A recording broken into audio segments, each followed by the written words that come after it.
Want to speak real English from your first lesson? Sign up for your free lifetime account at EnglishClass101.com. Hi everybody, my name is Alicia. In this lesson, I'm going to talk about formal request patterns. These are a few different patterns that you can use when you're making formal requests. So these are great for business emails and other situations where you need to politely ask for something. I'm going to introduce the patterns and then I'm going to share a couple of examples as well. These are not the only patterns you can use, they're just a few ideas to help you get started. So let's take a look. Okay, first one, let's begin with the first one. You'll see some of these patterns today will use the word would at the beginning. Remember, we can use would as a common word to begin a request. So the first example includes this. Would you be so kind as to something? Another thing you'll see in many of these examples is the word to before kind of the extra information portion. This is a great hint that we should follow this part with some kind of verb. So to plus the infinitive form of a verb. We'll see a lot of examples of this.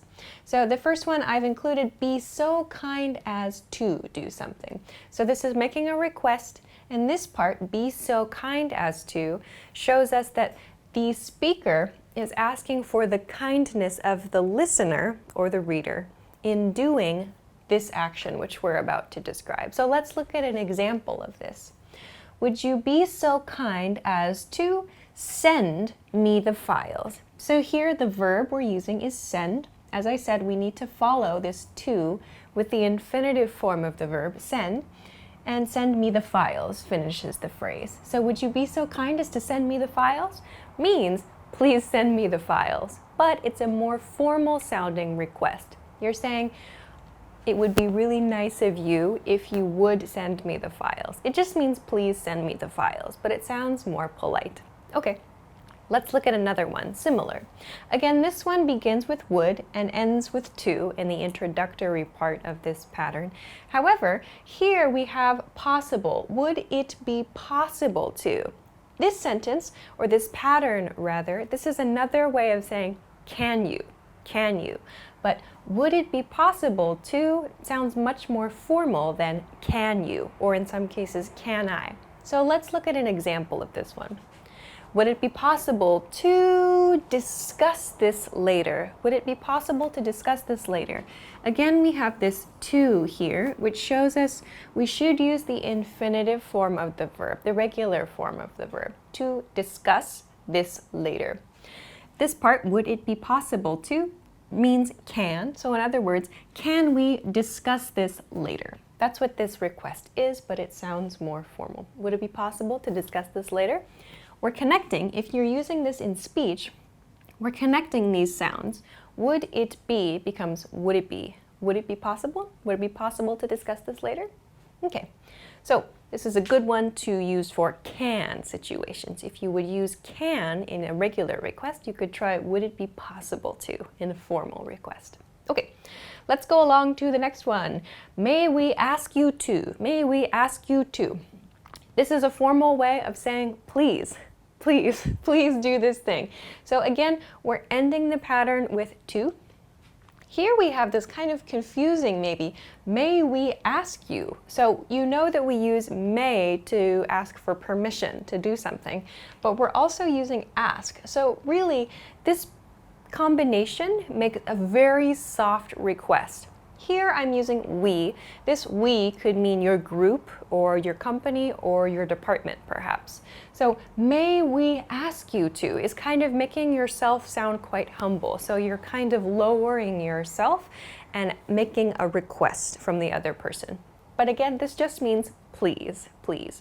We're just using a more formal expression. Again, we're going to need to use the infinitive form here because we see to at the end of this introductory section. So let's look at an example. All right, may we ask you to submit the application by tomorrow? So again, to, our infinitive form, and here, may we ask you to submit the application by tomorrow? I've phrased this as a question, really. If you're using please, you could just say, please submit the application by tomorrow. period, not a question mark. Here, because we're being formal and polite, we say, may we ask you to submit the application by tomorrow? So may we ask you? It's like you're asking permission to ask for something from someone, if that makes sense. So it's kind of a very soft expression. But we're phrasing this as a question here. Again, this just means please submit the application by tomorrow. Okay, on to the next one. The next one is also a possibility expression. Do you think you would be able to? So here we see would. Do you think you would be able to? This means that in the future, you're asking about someone's future abilities, something that someone could do or would be able to do in the future. So, do you think you would be able to? Verb phrase here. We should follow this with the verb. Again, this part, do you think you would? This is maybe kind of softening it. Instead of would you be able to, it's do you think you would be able to? Here as well, a pronunciation point, this you would, we reduce this to you'd. Do you think you'd be able to? Do you think you'd be able to in speech? In writing, we can use the regular form, the non-reduced, the non-contracted form. Let's look at an example of how to use this. Do you think you would be able to have it ready by tomorrow? So this could be a document, for example. Do you think you would be able to have it ready by tomorrow? If we want to make this really, really simple, do you think you would be able to have it ready by tomorrow? Is, can you have it ready by tomorrow? That's really what this means. It's just a very formal way of saying that. Do you think you would be able to have it ready by tomorrow? So it's quite soft. It's like giving the other person a chance to say, no, I'm really busy. But it means, can you? Can you have it ready by tomorrow? Do you think you would be able to have it ready by tomorrow? Quite nice. Okay, let's move along to the next one. Again, we're starting this with would, so another soft request pattern. Would you have some time available to? So this is asking about someone's schedule. Would you have some time available? To verb. We need to follow this with the verb. So let's look at the example. Would you have some time available to chat about this? So again, here's our to, our verb, to chat about this in other case. This just means, do you have time to chat about this? But this, would you have some time available in the future? In other words, or do you think that it would be possible to chat about this is another way to say that. So just a quite formal expression. Again, do you have time to chat, in other words. Okay, let's move along to the next one. For very kind of direct requests, but that are also formal, we can use a pattern like this. I would like to request. I would like to request. Here you notice there's no to at the end of this. So we should probably use a noun phrase here. There's something that you want to receive. So I would like to request something. Example, I would like to request your attendance at the meeting. I would like to request your attendance at the meeting. This is a formal sentence which means please come to the meeting. Please come to the meeting. So I would like to request. You can imagine this as meaning I want, or I need, or please do this. I would like to request something. I would like to request a letter. I would like to request an application form, please. I would like to request your attendance at the meeting as well. So these mean I want something. But as I've got over here, try to avoid using some of these expressions in formal requests. I want and I need can sound very casual and too direct, especially in business situations. When you're making a request, I tend to avoid using these.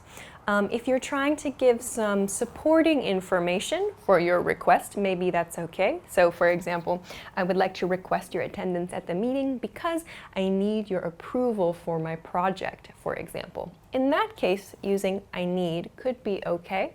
But if you make your request, your first kind of introduction to your request, using I want or I need, in some cases it might sound a little too direct. so please kind of be cautious. I tend to avoid these. Same thing with can I. Can I can sound a little bit casual sometimes. So you can kind of feel the situation and how close you are to the person you're speaking to or writing to.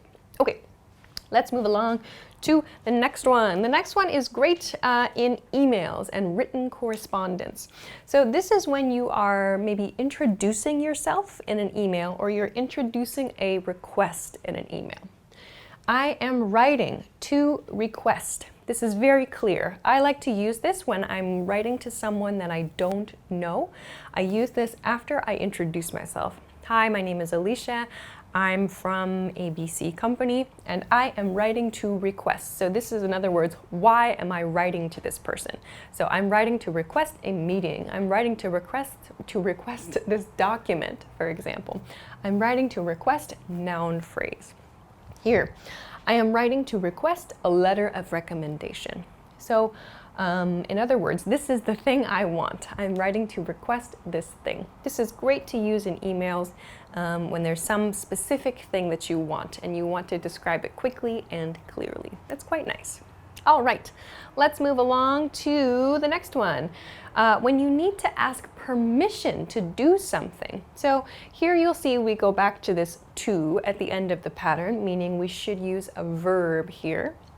May I or may we have permission to? In other words, is it okay to? But this is a formal way to ask permission. Example sentence, may I have permission to use your video in an article? So this is actually, I think this is a similar to a comment we received on the channel. May I have your permission to use your video in an article in this case? So in other words, is it okay if I use your video in an article? This is a much more formal, a much nicer way to ask if something is okay to do or not. All right, let's move on to the last pattern for today. Could you please? Could you please? Here you'll notice I've used you. You can change this. If you change this to like, could I please? It means you want something, like you want to receive something. Here you're asking for someone else to do something for you. Could you please do something? Example. Could you please let me know if this is acceptable? So this part, let me know if this is acceptable, means please let me know if this is okay. Acceptable means okay, really, but more formal. So could you please let me know if this is okay, is what this means. But you can change this, this you to whoever, like could he please give me the information? Or could I please meet with you later, for example. You can change this could you, depending on the situation, depending on who is giving and who is receiving information or a favor or so on. So this one, there's quite a lot of flexibility with this. So keep that in mind. Okay, so those are a few different patterns that you can use when you're making formal requests. So as I said, this is really good for business emails and formal situations. So I hope that you got some new ideas. Of course, if there's something else that you like to use in your formal requests, please let us know in the comments. If you liked the video, don't forget to give us a thumbs up, subscribe to the channel, and come check us out at EnglishClass101.com for other good English study resources. Thanks very much for watching this lesson, and I will see you again soon. Bye-bye.